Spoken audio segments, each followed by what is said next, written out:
হকপন্থীদের সাথে আল্লাহর দেয়া একটা বিশেষ নিয়ামত হচ্ছে একাকিত্ব। হকপন্থীদের লাইফে আল্লাহ পাকের পক্ষ থেকে একটা বিশেষ অনুগ্রহ হচ্ছে একাকিত্ব।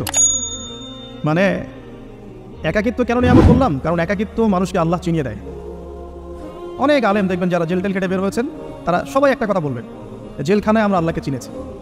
সব আলেমরা এই কথা বলে যারা ওখান থেকে বের হয়ে আসে। কারণ একাকিত্ব মানুষকে গভীরভাবে ভাবায়, আল্লাহকে পাওয়ায়, আল্লাহর কাছে দোয়া করতে শেখায়, মানুষকে বোঝায় যে আল্লাহ ছাড়া কেউ নয় সাহায্য করা। তো যারা হকপন্থী হয় একাকিত্ব তাদের বরণ করতেই হয়। এটা মাথায় রেখে পথ চলতে হবে। ইব্রাহিম আলাইহিস সালাম পথ চলা শুরু করলেন। এবার কি হলো? তিনি কি বাসা থেকে বের হয়ে সেই এলাকা ওই নমরুদের দেশ ছেড়ে চলে গিয়েছিলেন? উত্তর না। প্রথমে তিনি চলে যান নাই। প্রথমে তিনি ওই সমাজেই থেকেছেন, থেকে দাওয়াত দেওয়ার চেষ্টা করেছেন। তিনি ওই সমাজেই থেকেছেন, থেকে দাওয়াত দেওয়ার চেষ্টা করেন। ঠিক মুহাম্মদ সাল্লাল্লাহু আলাইহি ওয়াসাল্লাম সমাজের মানুষ যখন নির্যাতন নিপীড়ন করছেন, তিনি কি শুরুতেই সমাজ ছেড়ে বের হয়ে চলে গেছেন? না, 13 বছর দাওয়াত দিয়েছেন। কত বছর? 13 বছর। তো ইব্রাহিম আলাইহিস সালাম সমাজের মানুষকে দাওয়াত দেন। কীভাবে দেন? কোরআনে এভাবে ভাষা আসছে। আমি সূরাগুলোর নাম বলে দিই, আপনারা চেক করে নিন। সূরা আম্বিয়ার মধ্যে আসছে, সূরা সফফাতের মধ্যে আসছে, সূরা আনআমের মধ্যে আসছে। তো তিনি দাওয়াত দেন এভাবে যে ওয়াইজ ক্বালা ইব্রাহিম, যখন ইব্রাহিম বললেন লিআবিহি ওয়া কওমিহি, তার বাবাকে এবং তার কওমকে বললেন, মা হাযিহি তামাসিলু আল্লাতী আনতুম লাহা আকিফুন, তোমরা এইসব কি মূর্তির উপাসনা করো, এদের চারপাশে ঘুরতে থাকো, কী সব করো? তো তারা বলে যে নাহনু বাল ওয়াজাদনা আবাআনা কাযালিকা ইয়াফআলুন, আমরা আমাদের বাপ দাদাদেরকে দেখেছি এইভাবেই করতে। তাদের রেফারেন্স কিন্তু এটা ছিল। কোনো দালিলিক জ্ঞানতাত্ত্বিক যুক্তি বিজ্ঞান দর্শন এখানে নাই। এখানে কি ফিলোসফিটা কি? বাপ দাদাদেরকে দেখেছি করছে। তো এটা দিয়ে আবার অনেক সময় বাংলাদেশে আবার একটা ট্রেন্ড চালু করা হয়েছে যে তোমরা দীর্ঘদিন 1200 বছর থেকে যে ইসলামটা ফলো করে আসছো ওটা ভুয়া, আমরা যেটা নতুন মডারেশন দিচ্ছি এটাই সঠিক। এই দলিল সেম না। এখানে অমুসলিমদেরকে দাওয়াত দেওয়া হচ্ছে। অমুসলিমরা বলছে যে আমরা বাপ দাদাদেরকে দেখেছি যে তারা এইভাবেই মূর্তি পূজা করতো, আমরা তাই করি। এটার সাথে কি হানাফি মাযহাবকে মিলাবেন আপনি? হ্যাঁ, হানাফি মাযহাব বাপ দাদা থেকে চলে আসে, বুয়া নতুন যেটা দিচ্ছি এটাই সঠিক। আস্তাগফিরুল্লাহ। তো আমরা হাত চেঞ্জ করাকে এখন মনে করি হিন্দু থেকে মুসলমান হইলাম মনে হয়। হাত বদল করাটাকে মনে হয় যে হিন্দু থেকে মুসলমান হয়েছি মনে হয়। গভীরে ঢোকেন ওলামায়ে কেরামদের মানে দার্সে গিয়ে বসে গভীরে ঢুকলে বুঝতে পারবেন যে ইসলামিক স্কুল অফ থটগুলা প্রত্যেকটারই ভিত্তি আছে। এগুলোর গভীর শেকড় আছে, ভিত্তি আছে। আল্লাহ, রাসূল এবং রাসূলের সাহাবীগণ, এই তিনটাকেই মানতে হবে। আপনি যদি বলেন যে আমি সাহাবীদেরকে মানি না, খালি আল্লাহ এবং রাসূলকে মানি, তাহলে আল্লাহকে রাসূলকে মানতে পারবেন না। সাহাবীদের অনুসরণ না করে রাসূলকে ফলো করতে পারবেন না।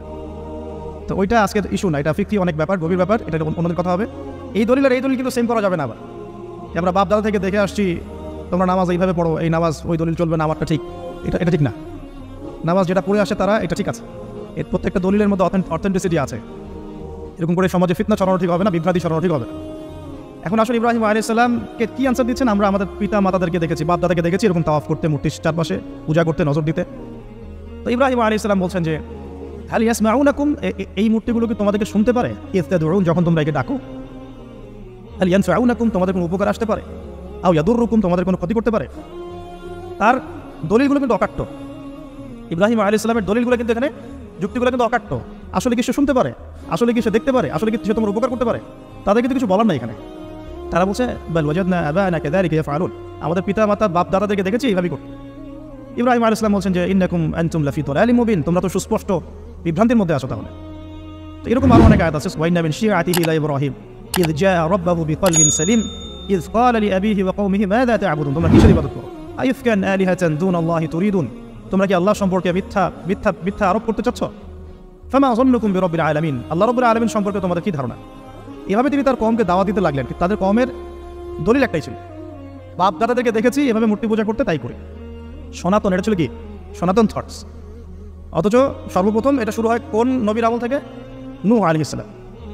নূহ আলাইহিস সালামের যুগের মানুষ সর্বপ্রথম এই মূর্তি পূজা শিরক করেছে। এর আগে মূর্তি পূজা ওয়ার্ল্ডে ছিল না, নূহ আলাইহিস সালামের যুগ থেকে শুরু হয়েছে। তাহলে এটাকে আমরা সর্বোচ্চ পর্যায়ে সনাতন বলতে পারি না। তারও আগে যে সময় চলে গেছে, ওই সময় মানুষ তাওহীদপন্থী ছিল। আদম আলাইহিস সালামের যুগে তখন মানুষ এই কাজ করতো না। শুরুটা কেমন করে হলো? ভালো উদ্দেশ্যেই শুরু হয়েছিল, ভালো মনে করে। কেমন? যে মানুষ এরকম চিন্তা করে নিয়েছিল যে এই মানুষগুলো লাত, উজ্জা, হুবল, ইয়াগুথ, ইয়াউক, নাসর, ইয়াগুথ, ইয়াউক, নাসর, এই ভালো মানুষগুলো আল্লাহর খুব নেককার বান্দা ছিলেন। তাদের স্ট্যাচু তৈরি করা যায়, তৈরি করলে কি হবে? এগুলোকে দেখলে আমাদের আগ্রহ জন্মাবে ইবাদত করার ব্যাপারে। এটা ছিল ওদের থটস। শয়তান এভাবেই তাদেরকে ইনফ্লুয়েন্স করেছিল আর কি। তারা তাই করলো। এই জেনারেশনটা যখন মারা গেল, পরের জেনারেশন যখন আসলো, তখন শয়তান ওদেরকে বোঝালো, ধরেন 100-200 বছর পরে বোঝালো যে ওরা খুব ভালো মানুষ ছিল, ওদের মূর্তিকে মসজিদের বাইরে না রেখে ভিতরে ঢুকিয়ে ফেলো, তাদেরকে সিজদা করতে হবে না, ভিতরে ঢুকিয়ে ফেলো, ইবাদতে মনোযোগ আসবে। পরের জেনারেশন এই কাজটাই করলো। থার্ড জেনারেশনকে শয়তান বোঝালো যে সরাসরি ওদের কাছে চাইলেই হবে, তারা আল্লাহ পাকের অনেক মানে কি আনুগত্যপ্রাপ্ত নৈকট্যপ্রাপ্ত বান্দা, সরাসরি তাদের কাছে চাইলেই হবে। আল্লাহর কাছে যাওয়া এখানে চাওয়া একই কথা, ওখানে সেজদা করা এখানে সেজদা করা একই কথা। এখান থেকে শুরু হলো সরাসরি স্ট্যাচু ওয়ার্শিপ। সরাসরি স্ট্যাচু ওয়ার্শিপিং এখান থেকে শুরু হয়েছে। তো আমরা আমাদের হিন্দু ভাই বোন যারা আছেন, আমাদের আশপাশে অমুসলিম ভাই বোন, তাদের প্রতি সম্মান রেখেই এই হিস্ট্রিগুলো পড়তে বলবো আর কি, এবং যুক্তি দর্শনগুলো খুঁজতে বলবো। আসলে কি তারা শুনতে পায়? আসলে কি সে আমার কোনো উপকার করতে পারে? আসলে কি সে আমার কোনো ক্ষতি করতে পারে? আসলে কি সে সৃষ্টিকর্তার প্রতিমূর্তি হতে পারে কিনা? তো আমরা এটা আহ্বান জানাবো, আমরা কারো ধর্মীয় অনুমতিতে আঘাত করবো না। ইসলাম আমাদেরকে এটা শেখায় না। ইসলাম এটা শেখায় যে মানুষকে হিকমার সাথে প্রজ্ঞার সাথে দাওয়াত দেয়া, যাতে করে তারা জাহান্নামের রাস্তা থেকে ফিরে আসতে পারে ইনশাআল্লাহ। এখন আসুন, আরও একটা দাওয়াত ইব্রাহিম আলাইহিস সালাম তার কওমকে দিলেন। সেটা কি? এবার এখানে সমাজের মানুষের সাথে ওই সমাজে ধর্ম নেতারাও ছিল। সমাজে কিন্তু কয়েকশ্রেণী মানুষ থাকে, মানে সামাজিক নেতা, ধর্মনেতা, রাষ্ট্রনেতা।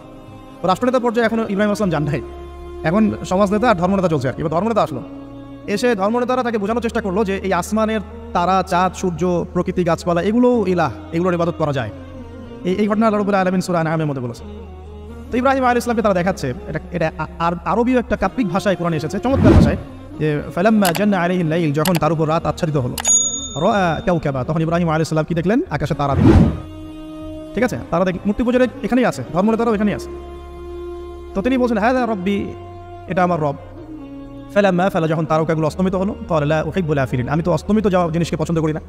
রব তো অস্তমিত যাবে না, এখানেও যুক্তি লাগবে, তো আমার ফিলোসফি লাগবে, আমার এখানে দর্শন লাগবে, এখানে তো আমাকে মানে প্রজ্ঞা দিয়ে বোঝাতে হবে। এটা তো অস্তমিত হয়ে গেল, এটা তো রব হতে পারে না।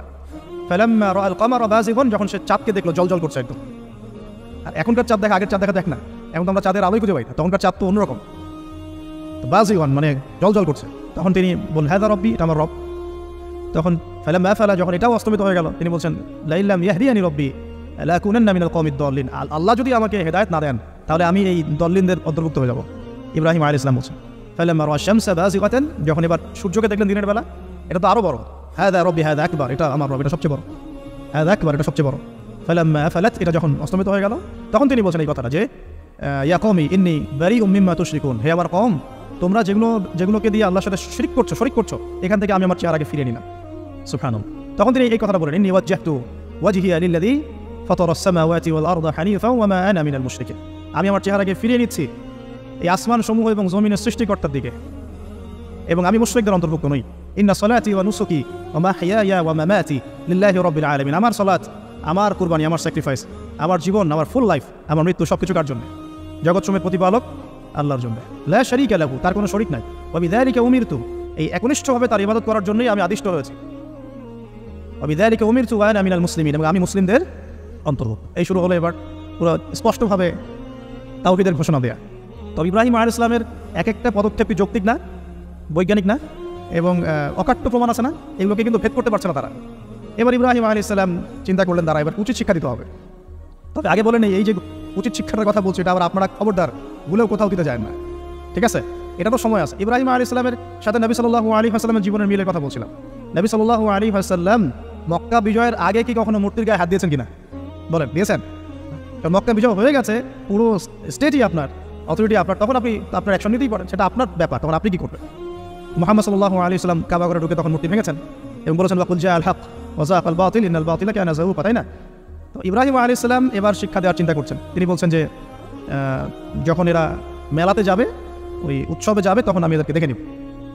এটা কুরআন চমৎকারভাবে বলেছে যে ইয ক্বালা লিআবিহি ওয়া কওমিহি মাযা তা'বুদুনা ইফকান আলিহাতান দুনাল্লাহি তুরিদুন ফামা যান্নুকুম বিরাব্বিল আলামিন।